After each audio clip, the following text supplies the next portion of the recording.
Hello and welcome.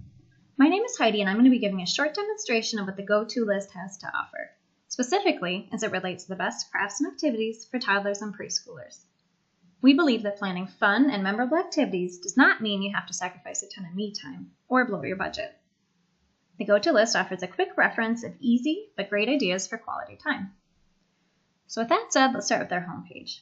Our site is very mobile friendly, but I'm going to be doing this demonstration from my laptop today. In our minds, a go-to list is a reference of items that can be referred to quickly, reliably producing desired results. Indeed, that's the goal of our site. As I scroll down, you can see various tiles such as kid craft supplies, kid parties, kid outings by day of week, and packing lists. You can also access these go-to lists via the menu. Today, I'm going to do a demonstration of our database. Now, depending on your browsing habits, you may want to skip the filters to start with and just browse through the tiles below, which include an image, a title, and a supply list right at your fingertips. If something catches your eye right away, you can click on the star icon to mark it as a favorite.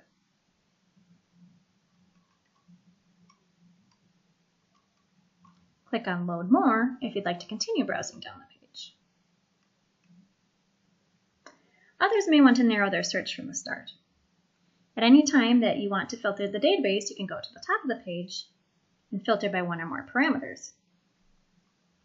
Common filters include age, category, and location. In our example, I'm going to filter the database by age 3 to 5, paint, and indoor. As I filter, you can see the counts update. There are currently 215 recommended activities for preschoolers, 31 of which relate to painting, and 28 of which are best done indoors. Other filters available to me are key supply, which is great if you want to get more use out of something you bought previously, holiday, season, tag, nature's a great one here, and date posted. When I'm done selecting parameters, I click the filter button and I'm taken to a page of my results. From here, I can browse, mark favorites, and open individual posts to read more about the activities.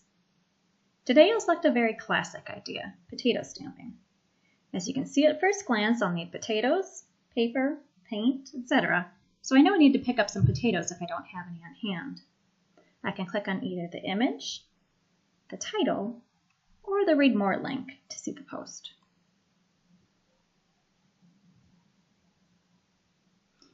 Each post contains a thorough supply list, instructions, and tips. The go-to list's original crafts and activities, or those that are considered in the public domain, will have instructions embedded in the post. Great ideas we'd like to share from other publishers contain a direct link to their original post. In all cases, you can rest assured that we have fully vetted each and every craft and activity in our database for fun, ease, age appropriateness, and frugality. We aim for quality, not quantity. If you've been using our favorites functionality and would like to access your list of favorites at any time, you can do this by navigating to the My Account page, or you can go back to our database and click on the link we've provided here.